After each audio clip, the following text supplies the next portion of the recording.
Good evening dear students. Spectroscopy में काफ़ी important topic है और ये क्वांटम में भी आता है, जीमन इफेक्ट। इस लेक्चर में हम जीमन इफेक्ट को इंट्रोड्यूस करेंगे कि क्या है, क्यों होता है। देखिए प्यारे बच्चों, 1896 में जीमन एक डच फिजिसिस्ट हुए। उन्होंने ऑब्जर्व किया कि अगर हम किसी एटम को मैग्नेटिक फील्ड में रखते हैं, मैग्नेटिक फील्ड में रखने के बाद उसको हम एक्साइटेड स्टेट में लेके जाते हैं और फिर एक्साइटेड स्टेट से जब हम उसको डी एक्साइट करते हैं, यानी जो डी एक्साइटेशन प्रोसेस होता है, उस प्रोसेस में जो लाइंस वो इमिट करता है, क्योंकि जो उसका स्पेक्ट्रम है, उसकी जो लाइंस थी वो स्प्लिट हो जाती है कई कंपोनेंट्स में। हालांकि शुरुआत में तो जीमन सर ने ऑब्जर्व किया था कि वो लाइन जो है ब्रॉडन हो जाती है, यानी वो जो पहले एक शार्प लाइन होती थी वो थोड़ा ब्रॉड हो गई है in the presence of magnetic field. लेकिन जब उन्होंने हाई मैग्निफिकेशन इंस्ट्रूमेंट से उसको ऑब्जर्व किया तो उन्होंने देखा कि लाइन ब्रॉड नहीं हुई है, देयर वर सेवरल लाइंस, यानी एक लाइन कई लाइन में बट गई है। So dear student, spectral line actual में आपको भी पता है कि स्पेक्ट्रल लाइन क्या होता है। स्पेक्ट्रल लाइन होता है जब एक एनर्जी लेवल से और दूसरे एनर्जी लेवल में इलेक्ट्रॉन आता है, फिर वो रेडिएशन इमिट करता है। वो रेडिएशन का जो फ्रीक्वेंसी है एक फिक्स फ्रीक्वेंसी होती है। तो पहले जो एक लाइन का मतलब है कि दो एनर्जी लेवल के बीच में ट्रांजिशन हुआ है। जब एक लाइन कई लाइन में बट गई तो इसका मतलब ये हुआ कि एनर्जी लेवल वो भी स्प्लिट हो गए। तो पहले जो जीमन इफेक्ट को हम कह सकते हैं, it is the splitting of spectral lines or equivalently energy levels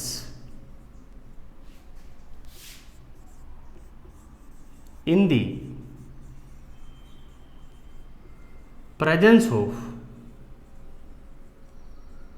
magnetic field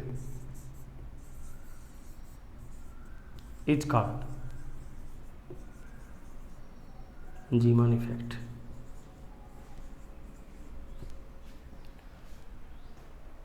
यानी कि ये हमारा मान लीजिए एक एनर्जी लेवल है, ये हमारा दूसरा एनर्जी लेवल है।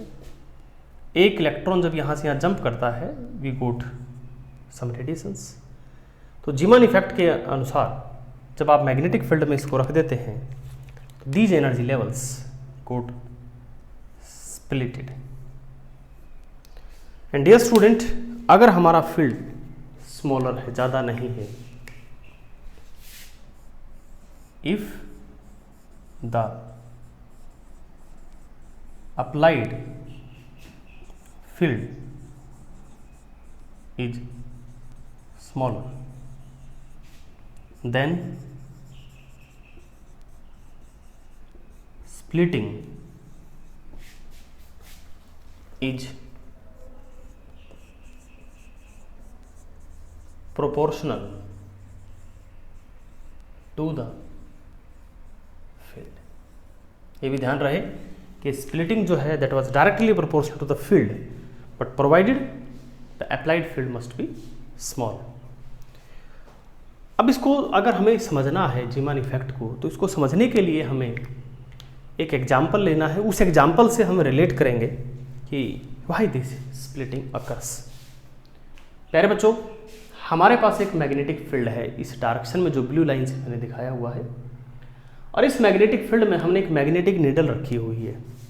आपने एलिमेंट्री क्लासेस में पढ़ा भी होगा कि अब अगर आप एक मैग्नेटिक नीडल को मैग्नेटिक फील्ड में रखते हैं तो there is a potential energy associated with that magnetic needle due to the magnetic field.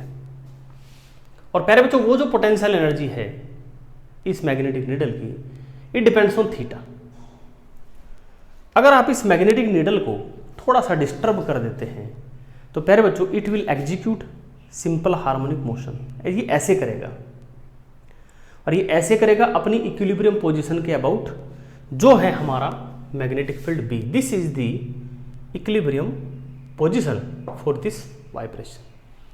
ये जो इसने सिंपल हार्मोनिक मोशन किया इस नीडल ने, ये क्यों किया? क्योंकि इसके ऊपर कुछ फोर्स लगे जिसको हम कहते हैं रेस्टोरिंग फोर्स।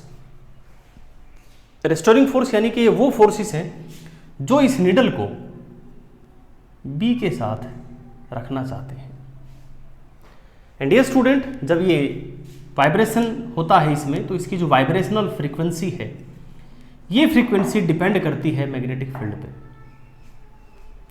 और प्यारे बच्चों, ये जो एंगल बना है इस मैग्नेटिक नीडल के जो एक्सिस ने बनाया है मैग्नेटिक फील्ड के साथ, इस एंगल की कोई भी वैल्यू पॉसिबल हो सकती है। यानी ये इतना है, ये इतना भी हो सकता है, इतना भी हो सकता है, इससे ज़्यादा भी, यानी any value can be possible.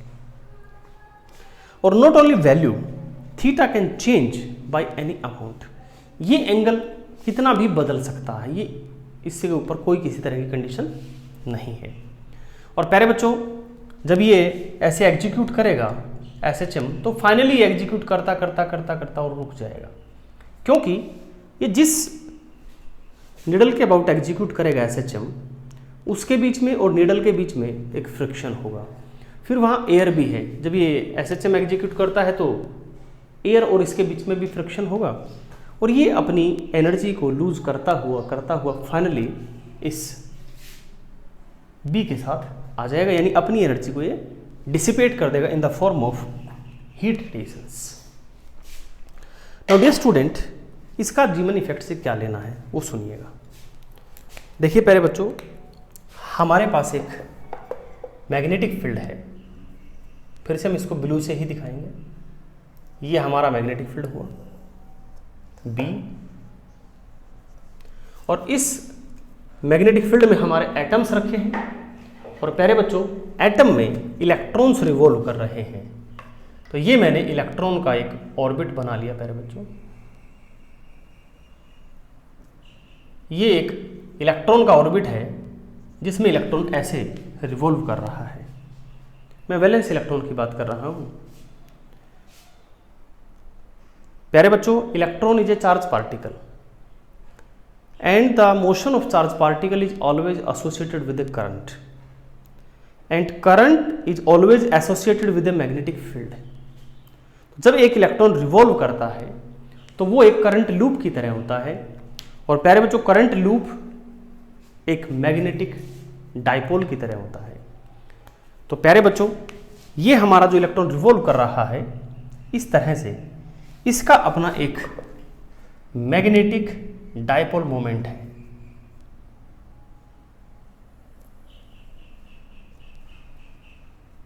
इसको मैंने फिलहाल म्यू कह दिया, लेकिन dear student this is not standard terminology. फिलहाल इस टॉपिक के लिए मैं कह रहा हूं this is a magnetic dipole moment mu. प्यारे बच्चों, इलेक्ट्रॉन ऐसे रिवॉल्व कर रहा है तो इसके ऑपोजिट राइट हैंड रूल लगाएंगे तो ये हमारा म्यू आएगा, एंड से this is making an angle theta. और ये जो म्यू है ये प्यारे बच्चों डिपेंड करेगा कि कितना एंगुलर मोमेंटम हमारे इलेक्ट्रॉन का है। जितना ज़्यादा एंगुलर मोमेंटम होगा उतना ही ज़्यादा हमारा म्यू होगा। अब ये सेम सिचुएशन आ गई है, यहाँ एक मैग्नेटिक नीडल था, यहाँ मैग्नेटिक डाइपोल मोमेंट है, और बहुत छोटा मैग्नेटिक डाइपोल मोमेंट है। अब आते हैं इसमें, potential energy depends on theta. In this case एक मैग्नेटिक डाइपोल अगर इसके साथ एक एंगल बना रहा है तो यहाँ पर भी एक पोटेंशियल एनर्जी होगा, और ये पोटेंशियल एनर्जी भी प्यारे बच्चों डिपेंड करेगा थीटा पे। उसके बाद यहाँ आपने देखा कि एक रेस्टोरिंग फोर्स लगा। यहाँ पर जो फोर्स लगेगा वो लगेगा प्यारे बच्चों जाइरोस्कोपिक फोर्स। जाइरोस्कोपिक फोर्स क्या होता है कि जैसे मान लीजिए आप साइकिल चला रहे हैं, कभी आपने देखा होगा, और साइकिल आप अच्छे से चला रहे हैं, मतलब अच्छी स्पीड है, अगर आप उसका हैंडल अगर छोड़ देते हैं तो साइकिल फिर भी चलती है। वो जाइरोस्कोपिक फोर्स उसको चलाते हैं, क्योंकि अगर साइकिल का पहिया इधर उधर मुड़ने की कोशिश करता है तो एक फोर्स होता है, वो फोर्स एंगुलर मोमेंटम के कंजर्वेशन को मेंटेन करने के लिए आता है। यानी अगर आपकी साइकिल का पहिया घूमता है तो ऑब्वियस सी बात है, अगर पहिया अपने आप घूमने की कोशिश कर रहा है या किसी भी कारण से घूमने की कोशिश कर रहा है तो उसका एंगुलर मोमेंटम की डायरेक्शन चेंज हो रही है। जबकि law of conservation of angular momentum क्या कहता है कि अगर आप उसको चेंज करने की कोशिश करेंगे तो एक ऑपोजिट फोर्स लगेगा to preserve the angular momentum. तो प्यारे बच्चों, एक जाइरोस्कोपिक फोर्स लगेगा and due to this gyroscopic force this mu will precess around this B. Precess का मतलब समझते हैं ना, mu will precess around B, या you can say indirectly J will precess around B, और इसे हम प्यारे बच्चों कहते थे लर्मर प्रेसेशन। प्रेसेशन यानी ये ऐसे करेगा बी के अबाउट, एक कोन बनाएगा।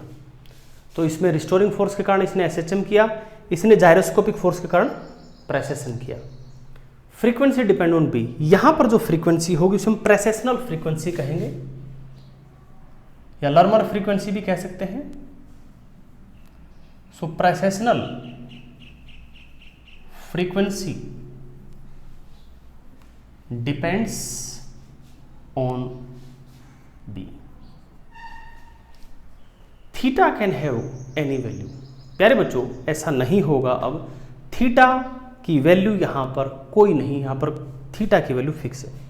यानी ये एंगल बनाया है इसने तो ये एंगल फिक्स है, दूसरा जो एंगल बनेगा उसकी एक वैल्यू है, बीच की वैल्यू पॉसिबल नहीं है। तो प्यारे बच्चों, theta can have 2j+1 values where j is our total angular momentum quantum number. For example, प्यारे बच्चों, if j is 3/2 then theta will have 2 into 3/2 plus 1 4 values, theta की 4 वैल्यूज हो। और एक दो वैल्यूज हम इसमें बना लेते हैं कि मान लीजिए एक थीटा ये पॉसिबल हो गया, एक थीटा ये पॉसिबल हो गया। तो कहने का अर्थ ये है कि या तो थीटा इतना होगा या इतना होगा या फिर इतना होगा। यानी जो हमने लिखा कि एनी वैल्यू, वो इसमें पॉसिबल नहीं है, जस्ट 3 वैल्यूज, या तो इतना या इतना या इतना। 3 वैल्यूज मान लीजिए इसमें हमने इस एग्जांपल में ले ली है कि 3 वैल्यू यही पॉसिबल है, ठीक है। उसके बाद आता है theta can change by any amount. इसमें ऐसा नहीं होगा। Changing of theta obeys certain rules या certain laws called selection rules. यानी थीटा यहाँ से यहाँ आएगा, यानी इस एंगल से इस पे आएगा, इससे इस पे आएगा, इससे इस पे आएगा। एक रूल है, ये डायरेक्ट यहाँ से यहाँ नहीं आ सकता, डायरेक्ट नहीं आएगा। पहले यहाँ से यहाँ आएगा, यहाँ से यहाँ आएगा, उसके बाद यहाँ आएगा। ये डायरेक्ट यहाँ से यहाँ भी नहीं आ सकता, ठीक है। तो तेरा सर्टेन रूल्स वो हम बताएंगे जब जीमान इफेक्ट की डिटेल में जाएंगे। तो प्यारे बच्चों, उन रूल्स को हम क्या कहते हैं? Selection rules. आगे है प्यारे बच्चों, dissipation of energy takes place in the form of heat radiation. यहाँ पर क्या है, ये फाइनली करता करता रुक जाएगा और हीट रेडिएशंस ये इमिट कर देगा इन केस ऑफ फ्रिक्शन। यहाँ पे ऐसा नहीं है। डी एक्साइटेशन, देखो मैं इसको डिसिपेशन नहीं कह रहा हूँ क्योंकि यहाँ इस इतने माइन्यूट लेवल पे फ्रिक्शन फोर्स नहीं है। एक इलेक्ट्रॉन घूम रहा है, there is no any effect of friction, there is no any friction there. So इसको मैं कहूँगा deexcitation of energy involves emission of photons यहाँ पर फोटॉन्स इमिट होंगे, लाइट फोटॉन्स इमिट होंगे।